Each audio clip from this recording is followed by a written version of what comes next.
I am Jacob, 24 years old, and my grandfather trusted me with $25,000 in cash.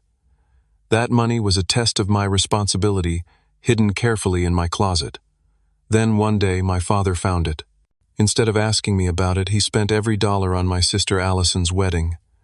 I was devastated, but nothing could prepare me for the moment my grandfather walked in and asked the question that made my blood run cold. If you are watching this and have ever had family betray your trust, let me know where you are watching from and hit subscribe. The moment my grandfather walked in that day changed my family forever. My relationship with my family has always been complicated. My grandfather Warren practically raised me during my formative years. He would pick me up from school when my parents were too busy with work, teach me about responsibility, and show me what it meant to be a man of integrity. We bonded over baseball games, fishing trips, and his stories about building his construction business from nothing. Every summer I would spend weeks at his lakeside cabin learning practical skills and soaking up his wisdom about life and money. My father Robert, on the other hand, always seemed to favor my sister Allison.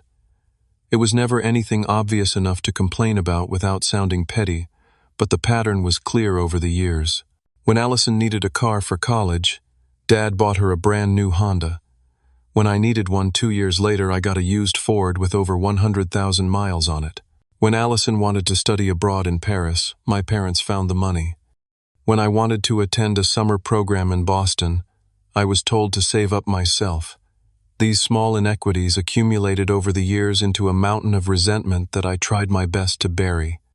My mother Patricia always tried to keep the peace, but her peacekeeping usually involved convincing me to let things go rather than addressing the favoritism. She would say things like, "Your sister just needs more support than you do," or "You are so independent, Jacob, we know you can handle things yourself." While meant as compliments, these statements only reinforced that I could not count on my parents the way Allison could. The wedding planning began about 6 months ago when Allison got engaged to her boyfriend of 2 years, Thomas. From the beginning, her expectations were extravagant.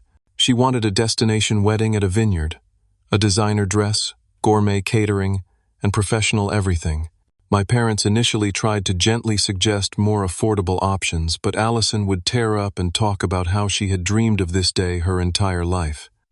Somehow the budget kept expanding despite my father occasionally mentioning financial concerns. My own financial situation was tight but stable. I was working 30 hours a week at a local garage while finishing my mechanical engineering degree. Living at home was not ideal at 24, but it allowed me to save money and avoid student loans. I also picked up weekend gig work delivering packages and doing odd jobs for neighbors. Every dollar was accounted for in my budget, split between savings, tuition, and minimal personal expenses. I was proud of my work ethic and financial discipline traits my grandfather had instilled in me. Grandfather Warren built his construction company from a single truck and a toolbox to a regional business employing 50 people. Now retired, and in his 70s, he remained sharp as ever and continued to mentor me and other young people in the family. He believed in earning what you received and testing character through responsibility. Over the years, he had helped various family members with business investments, down payments on homes, and education costs, but only after they had demonstrated financial responsibility. His assistance was never a handout, but always structured as a lesson. The $25,000 came into my possession 3 months before the wedding. Grandfather invited me to lunch at his favorite diner where we always had our most important conversations. After catching up about my classes and work, he pulled an envelope from his jacket. "Jacob," he said in his gravelly voice, "I have always appreciated your work ethic and honesty. I want to entrust you with something important." Inside the envelope was $25,000 in cash, mostly $100 bills. Before I could speak, he raised his hand. "This is not a gift, not yet. It is a test of responsibility. I want you to keep this money safe for 3 months. Do not spend it. Do not tell anyone about it. Do not deposit it in a bank. Just keep it secure. After 3 months, we will talk about what this money might be used for in your future." I was stunned by both the amount and the trust this represented. When I asked why cash and why the secrecy, he simply said, "Sometimes the true test of character is what you do when no one is watching." And sometimes the true test of family is how they respect boundaries. I took this responsibility extremely seriously. At home, I created a hiding spot in my closet, removing a section of baseboard and hollowing out a space in the wall. I placed the money inside a waterproof container, sealed it, and concealed the hiding spot perfectly. No one would find it unless they were tearing the room apart. I checked on it weekly, not out of distrust for my family, but to ensure the hiding place remained secure and undisturbed. The pride I felt at being trusted with this responsibility was immense. For once, I felt recognized for the reliable, trustworthy person I had worked so hard to become. My grandfather saw something in me that my parents seemed to miss, and that validation meant everything to me. I was determined not to let him down.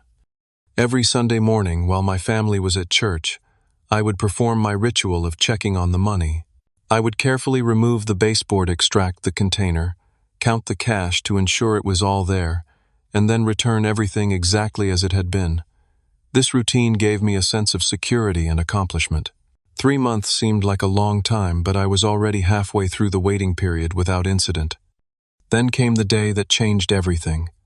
I returned from a double shift at the garage to find my bedroom door slightly ajar. This immediately sent alarm bells ringing in my head because I always closed it completely. Entering cautiously, I surveyed the room. Nothing seemed obviously disturbed, but something felt off. My instincts were screaming that someone had been in here searching through my things.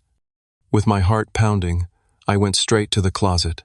The clothes were arranged slightly differently than how I had left them. I dropped to my knees and examined the baseboard hiding spot. My stomach dropped when I noticed slight scratch marks around the edges that had not been there before. With trembling hands, I removed the section of baseboard. The hollow space was empty. The container with $25,000 was gone. No, no, no, I whispered frantically, searching deeper into the space as if the money might have somehow shifted further back. Nothing. I tore through my closet, throwing clothes and shoes aside, hoping that maybe I had moved the money to another spot and forgotten. Deep down, I knew this was not the case. After the initial panic subsided, I needed to figure out who had taken it. I started with my mother, finding her in the kitchen, preparing dinner. Trying to keep my voice casual, I asked if she had been in my room for any reason. "No, honey. Why would I need to go in there?" she replied, giving me a curious look. Her confusion seemed genuine, and my mother had never been a good actress. Next, I tried to track down my sister. Allison was out with her fiancé Thomas, according to Mom, but would be back for dinner. I waited impatiently, pacing around the house, and trying to think of who else could have discovered the money. When my father returned from work, his behavior immediately struck me as suspicious. He avoided eye contact when greeting me, and seemed unusually interested in the mail. When I directly asked if he had been in my room, his response was defensive. "Why are you interrogating everyone? If you have something valuable, you should put it in the bank like a responsible adult," he snapped, then quickly changed the subject to ask Mom about dinner. That evening at dinner, I watched my family carefully. Mom was normal, chatting about her day at the elementary school where she taught. Allison arrived bubbling with excitement about wedding details, including a surprise upgrade to their venue package. My father remained quiet but kept glancing at Allison with what looked like relief whenever she mentioned the wedding plans. After dinner, I overheard a conversation between Dad and Allison in the living room that confirmed my suspicions. "The vineyard owner was so accommodating when we increased our budget," Allison was saying. "The fountain display during the reception is going to be beautiful." "I am just glad we could make it work," my father replied. "Your special day should be everything you dreamed of." "Where did the extra money come from anyway?" Allison asked. "Last month you and Mom were worried about even affording the basic package." There was a pause before my father answered vaguely. "Sometimes opportunities present themselves when you need them most.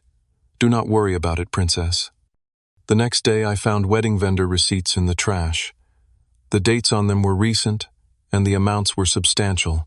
The vineyard deposit alone was $15,000, with another $5,000 for the catering upgrade and various smaller expenses that perfectly accounted for the missing $25,000. My father, who had been stressed and short-tempered about money for months, was suddenly relaxed and generous about wedding expenses. When Allison mentioned adding a chocolate fountain to the dessert table, an extra $800, he waved his hand dismissively and said, Whatever makes you happy, sweetheart." The evidence was overwhelming, but I still could not believe my father would steal from me. I tried several times to talk to him privately. Once I approached him in the garage while he was organizing his tools. "Dad, I need to talk to you about something important," I began. "Can it wait, Jacob? I promised your mother I would fix the fence this weekend," he replied without looking at me. "It is about some money that was in my room. A significant amount." At this, he finally turned, his expression hardening. "Money? What money are you doing? Something illegal?" "No, of course not. It was given to me by Grandfather Warren." "Your grandfather gave you money without telling me." His tone became angry. "How much money?" $25,000, I admitted. "He asked me to keep it safe as a kind of test." My father laughed, but there was no humor in it. "A test? That sounds like one of Warren's manipulative games. Listen, son, if your grandfather wanted to help this family, he should have given that money to me, not sneak it to you behind my back." "But Dad, the money is gone. Someone took it from my hiding place." His face flushed red. "Are you accusing me of stealing? Is that what this conversation is about?" "I just want to know what happened to it," I said, trying to keep my voice steady. "Maybe there never was any money.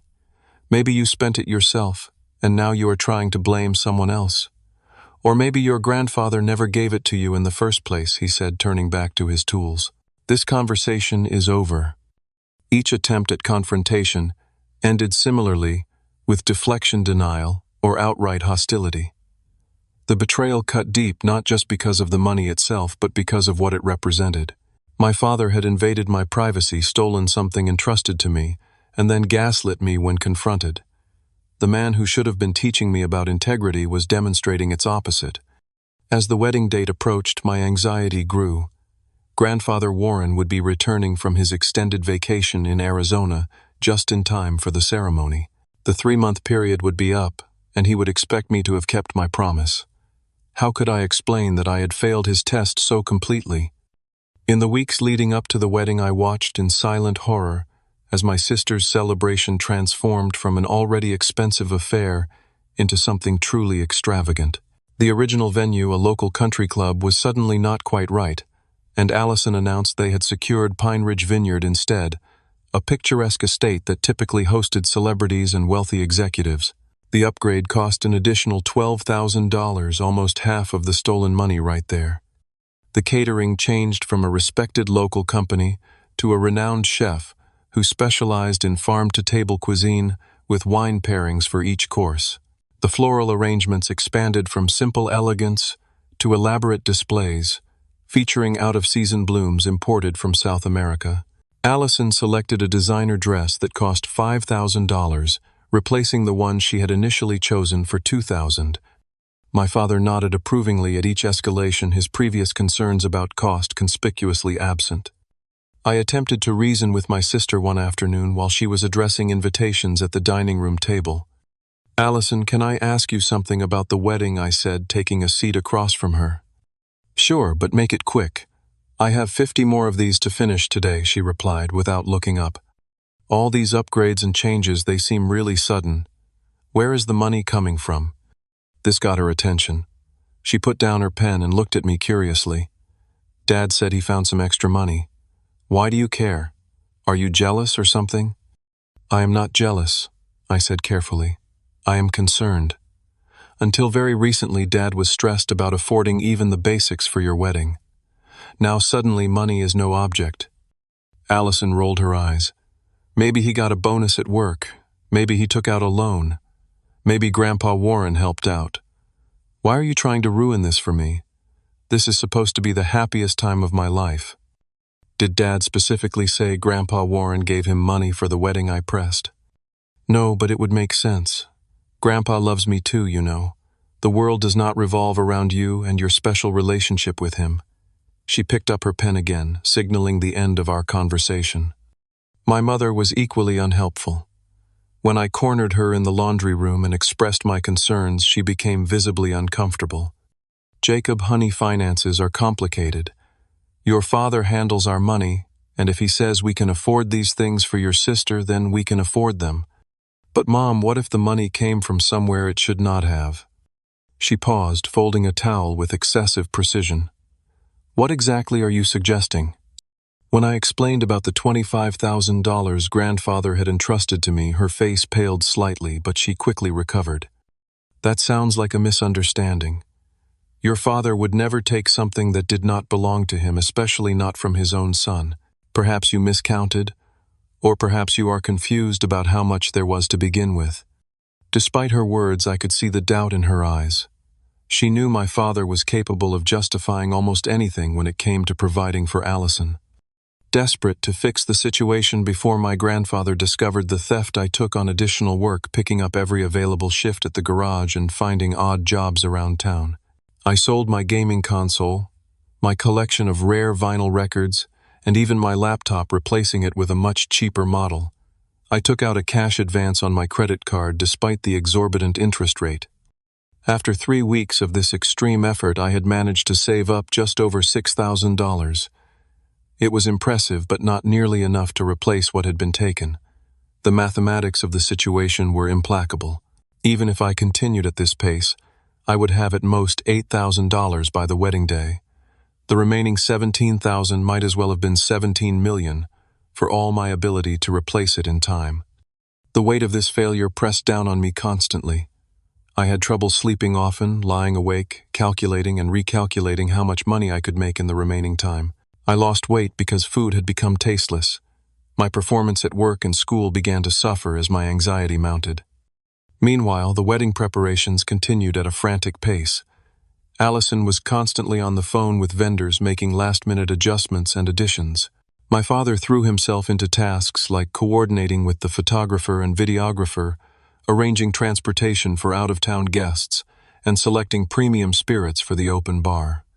When the wedding invitations went out, I noticed they had been upgraded too, from simple cardstock to thick textured paper with gold foil accents and custom wax seals.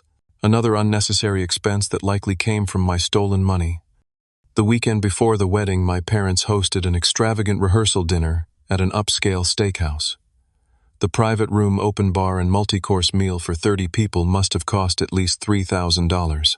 I sat through the event in a fog, pushing food around my plate and offering weak smiles when appropriate. My father gave a tearful toast about giving his little girl the wedding she deserved, no matter what it took. The irony of his words made me feel physically ill. That night I tried one last time to address the situation with my father. I found him in his study reviewing seating arrangements for the reception.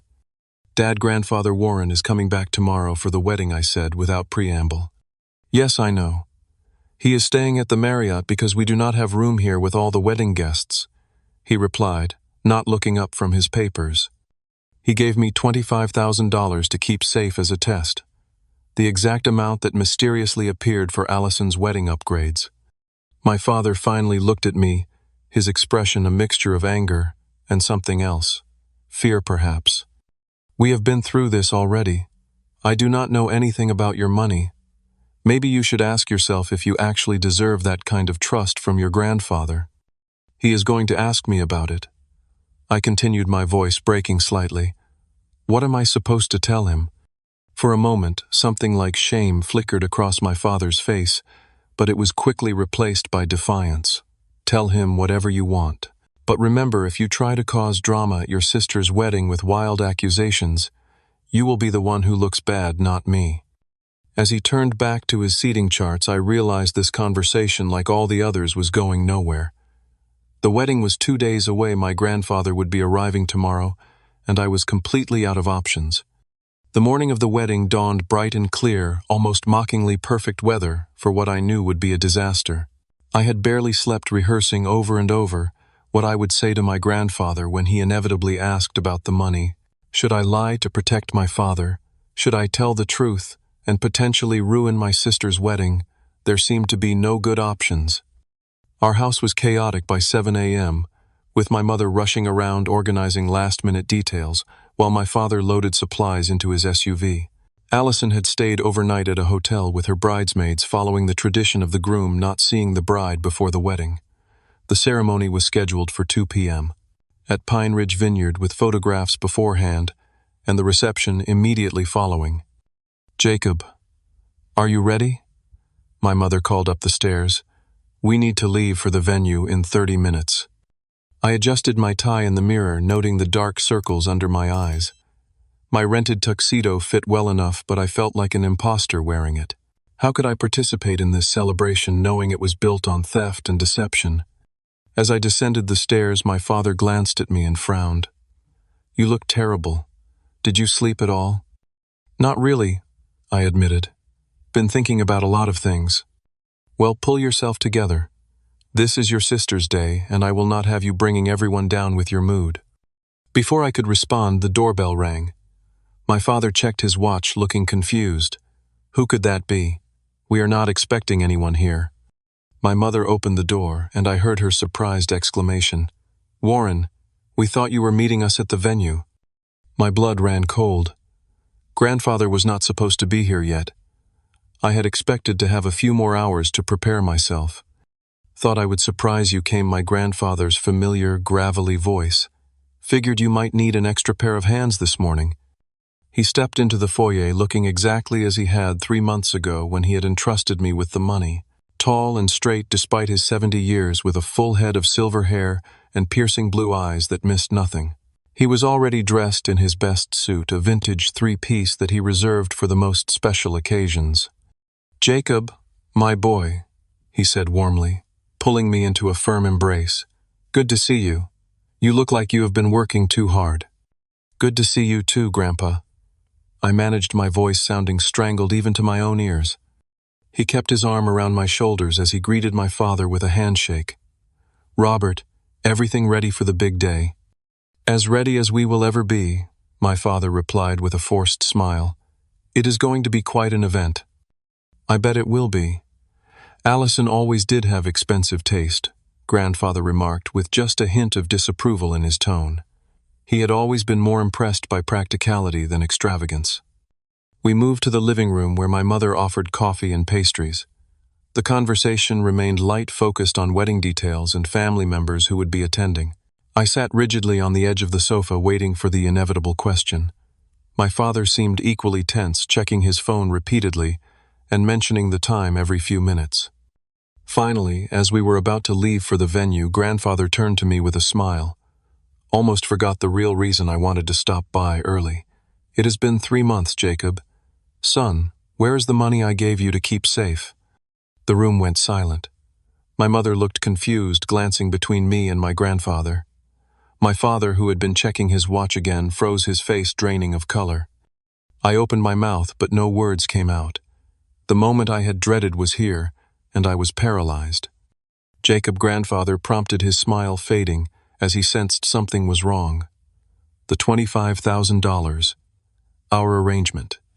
My father suddenly became very interested in gathering up the coffee cups, keeping his back to us. My mother's confusion deepened. Warren, what money are you talking about? She asked. I gave Jacob $25,000 3 months ago to hold for me. A test of responsibility. Grandfather explained, his eyes never leaving my face.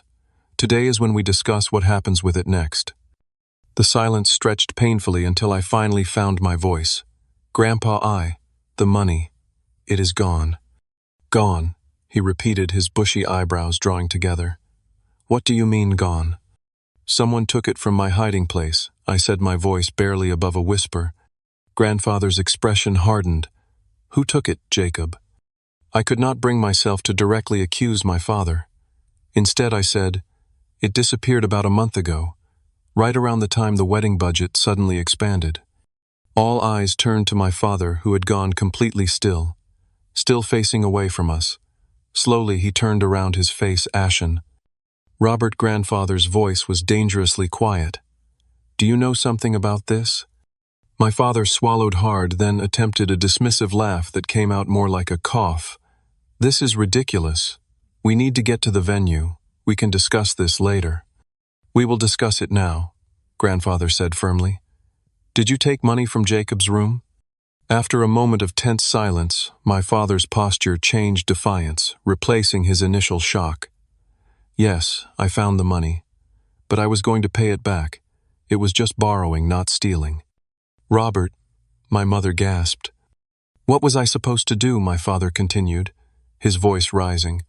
Allison's wedding was coming up and we were short on funds.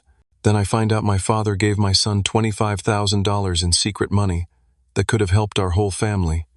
Grandfather's face darkened. That money was not yours to take. It was entrusted to Jacob specifically. Why him and not me, my father demanded. I am your son, Jacob. Is just a kid who lives in my house. If anyone deserved that money, it was me to help give my daughter the wedding she deserves. The confrontation was interrupted by the arrival of the wedding planner, who knocked enthusiastically on our front door. My mother answered automatically, her face still showing shock from the revelations. Good morning, Matthew's family. The big day is here. The planner, Melissa, breezed in with a clipboard and a bright smile that quickly faltered as she sensed the tension in the room. Is everything okay? No, everything is not okay, Grandfather said bluntly. It seems my son has stolen $25,000 from my grandson to pay for today's extravaganza. Melissa's smile disappeared completely. Oh, I see. Should I wait outside? That would be best, my mother said quietly. After the planner retreated, my father turned on me with fury in his eyes. Are you happy now, Jacob? You had to bring this up today of all days. You could not wait until after your sister's wedding. I did not bring it up, I defended myself. I have been trying to talk to you about this for weeks and you refused. Both of you stop, Grandfather commanded. He turned to my father. Robert, you had no right to take that money. It was not a gift to Jacob, not yet. It was a test for him, one that you ruined. And now you have the audacity to blame him for your theft. It was not theft, my father insisted. It was redistributing family resources where they were needed most. Allison needed that money for her special day. Jacob was just hoarding it. I was doing exactly what Grandpa asked me to do, I shouted, years of resentment finally boiling over. But you never thought about that, did you? It has always been Allison first with me as an afterthought. The sound of a car door slamming outside momentarily distracted us. Through the window, I could see my sister emerging from a car still in regular clothes, presumably coming to collect something before going to get ready at the venue. The front door opened and Allison walked in freezing when she saw all of us standing tensely in the living room. What is going on? Why is everyone still here? We need to be at the venue like right now. Ask Dad where the money for your vineyard wedding came from, I said bitterly. Allison looked confused. What are you talking about? Grandfather stepped forward. Your father took $25,000 that I had given Jacob to keep safe. He used it to pay for your wedding upgrades without permission from either of us. Allison's hand flew to her mouth. Dad, is that true? My father's anger seemed to deflate somewhat in the face of his daughter's shock. I was trying to give you the wedding you always wanted, Princess. The money was just sitting there doing nothing. So my dream wedding is paid for with stolen money. Allison's voice rose hysterically. From my own brother. How could you do that? It was not stealing, my father insisted again. Jacob is part of this family. What benefits one of us, benefits all of us. That is not how trust works, Robert, Grandfather said severely. That money represented something important between Jacob and me. You had no right to interfere. The wedding planner poked her head back in, looking extremely uncomfortable. I really hate to interrupt, but if we do not leave now, we will miss our time slot for the venue setup. Chaos erupted as everyone began talking at once. My mother tried to mediate, suggesting we postpone this discussion until after the wedding. My father insisted we all just get in the cars and deal with it later. Allison was in tears, repeating that her wedding was ruined before it even began. Grandfather stood firm, saying that accountability could not be postponed for convenience. In the midst of this, my sister's fiancé Thomas arrived, confused by the delay and the obvious tension. When Allison tearfully explained the situation, he looked shocked and then angry. You funded our wedding with stolen money, he asked my father incredulously. Sir, with all due respect, that is completely unacceptable. Not you too, my father groaned. Look, everyone needs to calm down. We have a wedding to get to. How can we proceed with a wedding built on theft? Thomas asked, putting his arm around Allison. What kind of foundation is that for our marriage? As the argument continued, guests began arriving at the house having misunderstood the meeting location. The small groups of confused relatives and friends on our front lawn added to the surreal quality of the morning.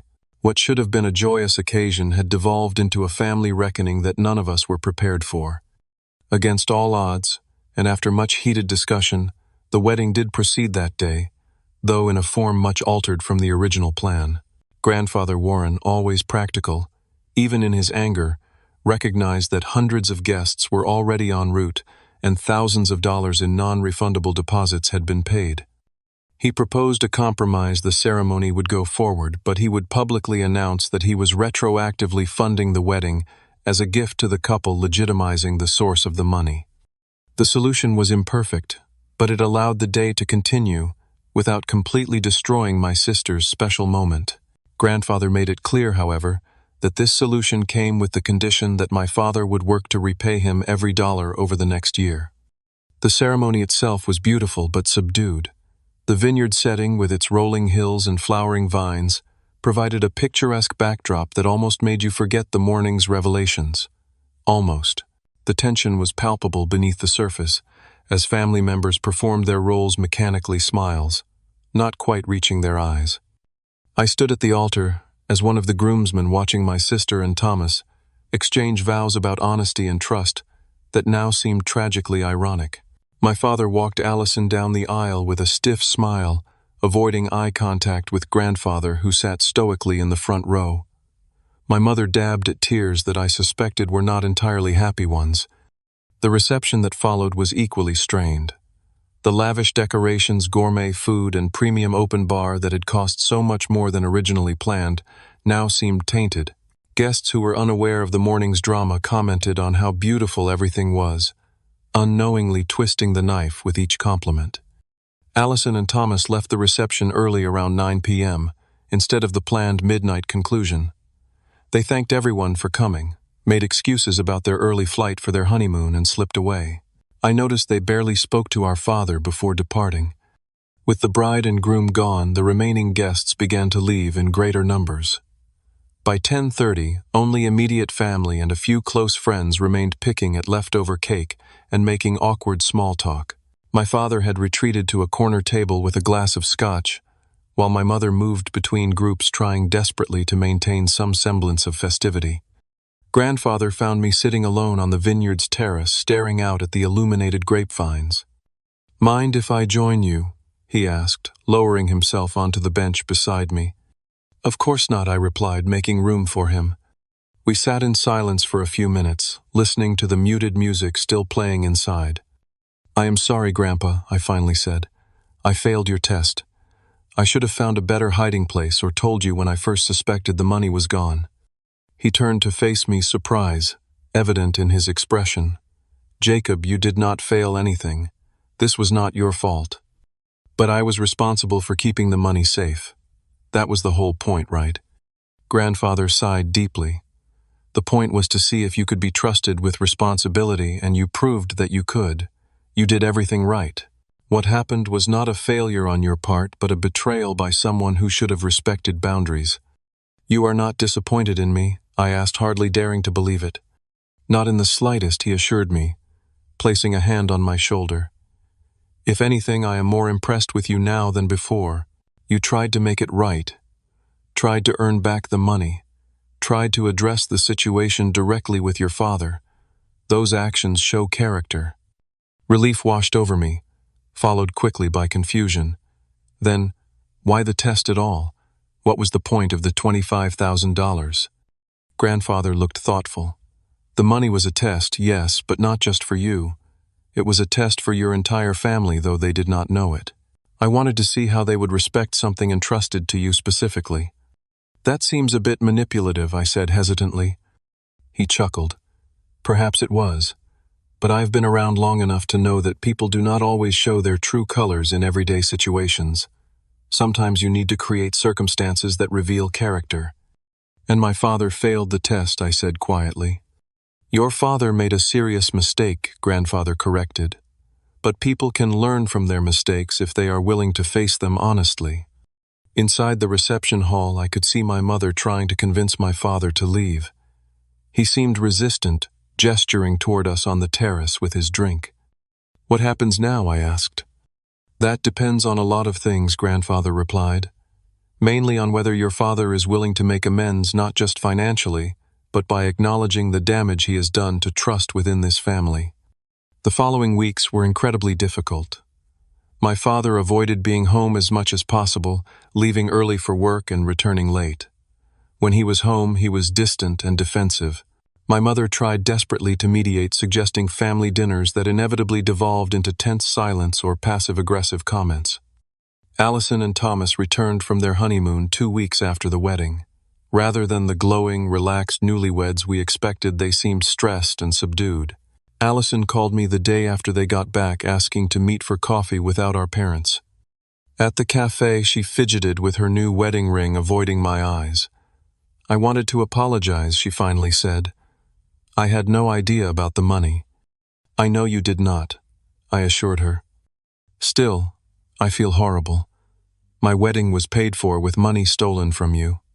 Every time I look at the photos, all I can think about is how it was all built on a lie." "The money was not technically mine yet," I said, trying to ease her guilt. "It was Grandpa's test." Allison shook her head. "That does not make it better. Dad should never have taken it, regardless of whose it was." She hesitated, then added, "Thomas and I have been talking.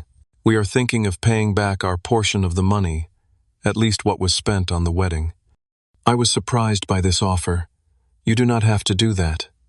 Grandpa already worked something out with Dad." "It is not about obligation," she insisted. "It is about doing what is right. Besides, I cannot stand knowing that every time you look at me, you are thinking about how Dad always favored me, even to the point of stealing for me." This conversation was the first step toward healing the rift between my sister and me. While we had never been especially close, the shared experience of our father's betrayal created a new kind of bond. For the first time, Allison was seeing the pattern of favoritism that had shaped our family dynamics for years. A month after the wedding, my mother organized a family dinner, insisting that everyone attend, including Grandfather Warren. The atmosphere was awkward. As we all took our places around the dining table, no one quite sure what to say. After serving the meal, my mother cleared her throat. "I think we need to talk about what happened. We cannot go on like this, pretending everything is fine when it clearly is not." My father stared down at his plate. "What is there to talk about? I made a mistake. I am paying Warren back. End of story." "It is not that simple," Robert grandfather said firmly. "Money can be repaid. Trust is harder to rebuild." The conversation that followed was painful but necessary. My father initially tried to justify his actions again, claiming he had only been thinking of the family's happiness. But when confronted with the hurt he had caused, especially to me, he finally began to see the situation from another perspective. "I guess I never really thought about how it would make you feel, Jacob," he admitted reluctantly. "I was so focused on giving Allison her perfect day that I convinced myself taking the money was justifiable." "And what about the fact that you have always put Allison first?" I asked, voicing the resentment that had built up over years.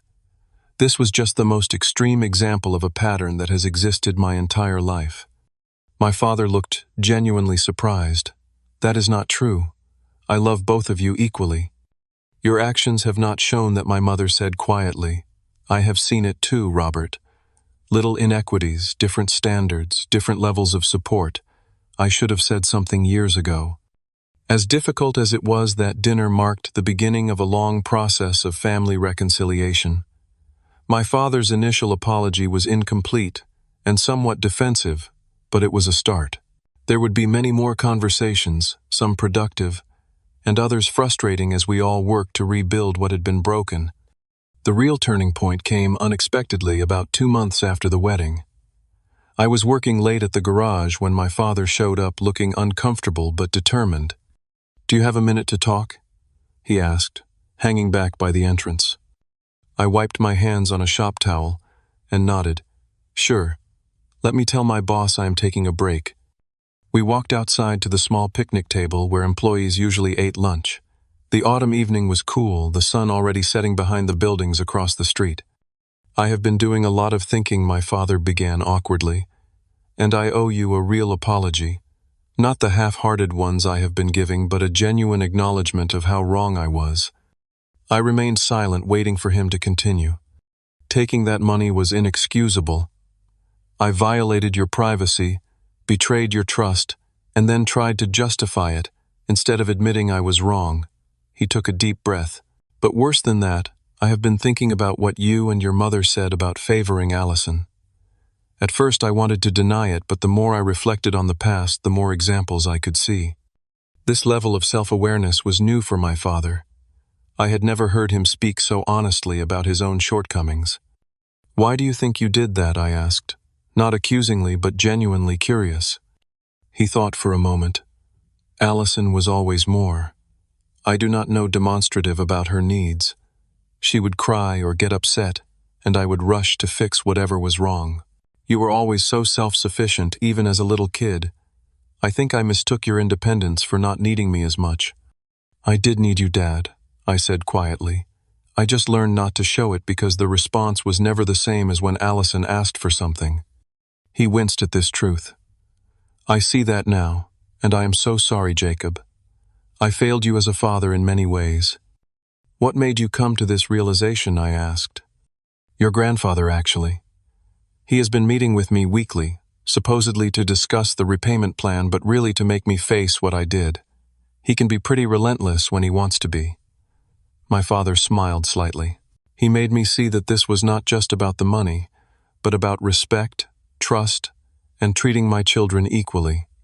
That conversation was the first of many healing interactions between my father and me. He had taken a second job on weekends to accelerate his repayment to grandfather, which meant I saw him less, but when we did see each other, our interactions had a new honesty and mutual respect. Allison and Thomas also became part of the healing process. Despite my objections, they insisted on contributing toward repaying grandfather, saying it was important for their own peace of mind. Thomas, who came from a family that valued direct communication, often facilitated difficult conversations when tensions arose. My mother found her voice in a way I had never seen before. Where once she had always defaulted to keeping the peace at any cost, she now spoke up when she saw old patterns emerging. She became an active participant in reshaping our family dynamics rather than a passive observer. I enabled your father's behavior for years, she admitted to me during a private conversation. I saw the favoritism but told myself it was not my place to interfere. I was wrong, and I am sorry, Jacob. 3 months after the wedding incident, I made a significant decision with my grandfather's support. Using some of the money he had originally intended to give me after the test, I put a deposit on a small apartment closer to campus. Moving out of my parents' home was both practical for my studies and symbolic of a new independence. The day I moved, my father helped carry boxes and furniture. As we assembled my bed frame, he said something that surprised me. I am proud of you, son. Not just for your hard work or your grades, but for how you have handled this whole situation with more maturity than I showed. You are becoming a fine man, and I can take very little credit for that. That is not entirely true, I replied after a moment. You taught me plenty, even if some lessons were about what not to do. He laughed ruefully. Fair enough. I hope I am teaching better lessons now. My grandfather visited my new apartment the following weekend, bringing a houseplant and a toolbox as housewarming gifts. As we sat in my sparsely furnished living room drinking coffee, he seemed pleased. This is good, Jacob. Your own space on your own terms. I could not have done it without your help, I acknowledged. Nonsense. You would have gotten here eventually with or without me. I just helped speed things along. He set down his coffee cup. There is something I want to tell you. The $25,000 was always meant for you, not just as a test. What do you mean? The test was real, but the end result was predetermined if you passed. That money was intended to help you start your life after graduation, whether for advanced education, starting a business, or whatever you chose. I just wanted to make sure you were ready for the responsibility. And was I? Even though the money was taken, grandfather nodded firmly. You were. How you handled the loss proved that even more than if nothing had gone wrong. Character is revealed in adversity, not comfort. 6 months after the wedding, my father completed his repayment to grandfather ahead of schedule thanks to his second job and contributions from Allison and Thomas. To mark the occasion, grandfather invited the entire family to dinner at his home. After the meal, my father stood up looking nervous but resolved. "I want to thank everyone for being here tonight. Warren, thank you for giving me the opportunity to make amends both financially and otherwise. Jacob, thank you for your forgiveness, which I am still working to earn. Allison and Thomas, thank you for your generosity and understanding." He turned to my mother. "And Patricia, thank you for standing up for what is right, even when that meant standing up to me. I am a better man because of it." Then he reached into his pocket and pulled out an envelope which he handed to me. "This is a copy of a receipt for a bank account I have opened in your name. It contains $25,000 separate from what I repaid to your grandfather.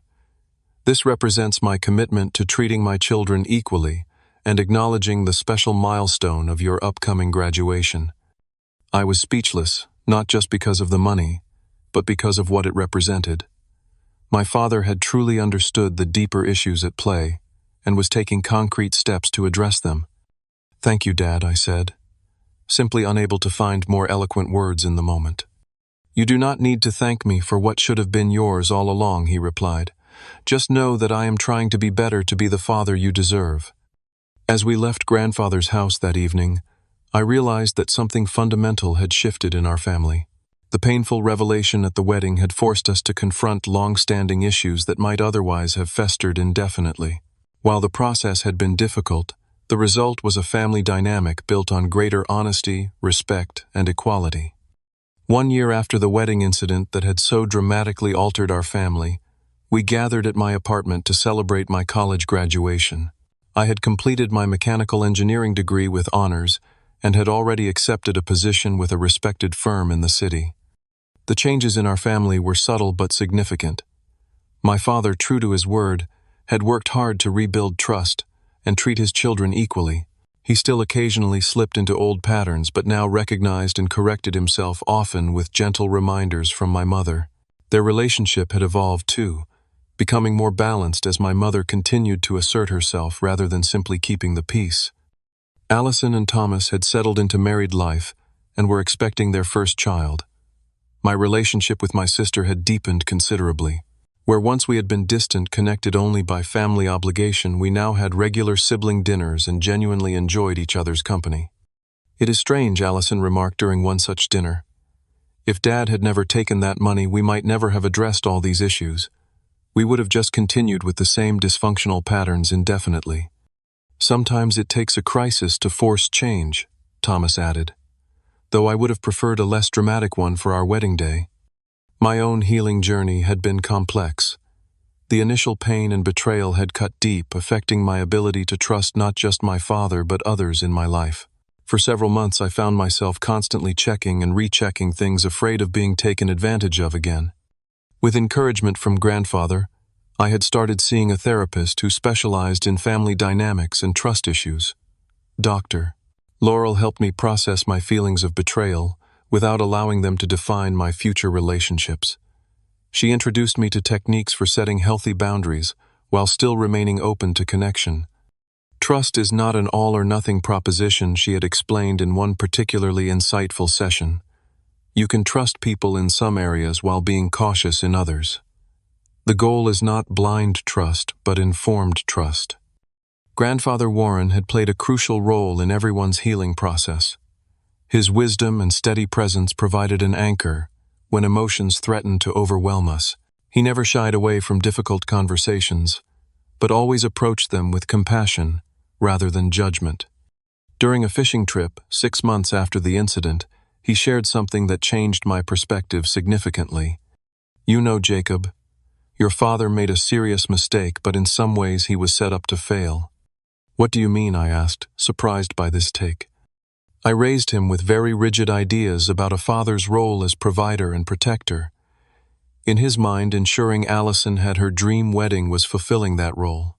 His methods were wrong, but his motivation came partly from values I instilled in him. Grandfather cast his line into the lake thoughtfully. "I sometimes wonder if I had been more balanced in my teaching, if I had emphasized emotional support as much as financial provision, whether things might have been different. This recognition that even my grandfather, whom I had always seen as infallible, could reflect on his own parenting mistakes, gave me a more nuanced view of my father's actions. It did not excuse what he had done, but helped me understand it in the context of generational patterns. My father had his own revelations to share. During a Saturday morning when we were working together on restoring an old motorcycle, a project we had started as a way to rebuild our relationship, he opened up about his own journey. "I have been seeing someone too. A counselor," he admitted somewhat sheepishly. "It has been helpful to understand why I always favored Allison. It was not really about loving her more." "What was it about?" I asked, genuinely curious. He thought for a moment as he tightened a bolt. "Partly it was about feeling needed. Allison made it clear when she needed something, and fixing her problems made me feel important, necessary. With you, I never got that same feeling because you solved your own problems. And now I understand that being a good father is not just about solving problems or providing things. It is about recognizing each child's unique needs and respecting them as individuals." He looked up from the motorcycle. "I am still learning, but I am trying." The financial lessons from this experience were equally profound. Money in families is never just about dollars and cents, but about values, power, and trust. When my father took the money from my closet, he was not just taking cash, but also taking my agency and betraying the trust placed in me. Through discussions with grandfather, I came to understand that financial boundaries are essential even within families.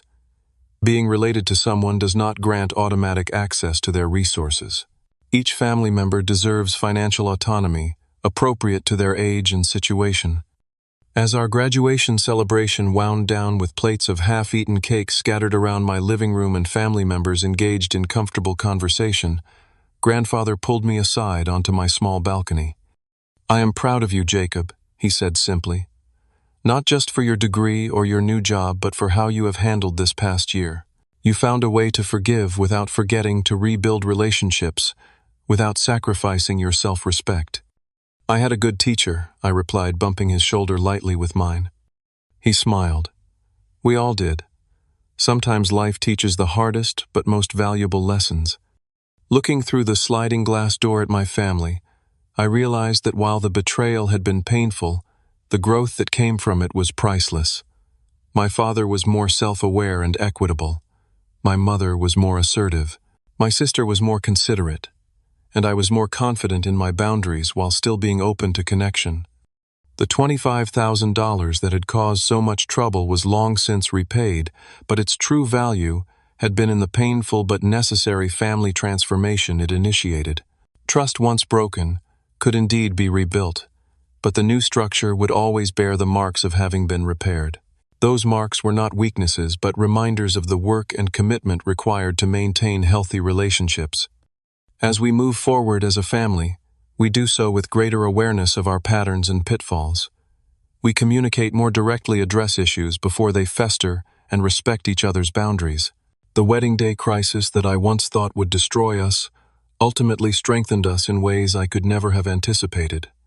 If you have experienced a betrayal of trust within your family, know that healing is possible, though it requires honesty, effort, and time from all involved. The path forward is not about forgetting what happened, but about creating new patterns based on mutual respect and understanding. Have you ever had to rebuild trust with someone close to you? Let me know in the comments below. And if this story resonated with you, please like, subscribe, and share it with someone who might need to hear that family relationships can be healed even after serious breaches of trust. Thank you for listening to my story, and remember that sometimes our greatest growth comes from our most painful experiences.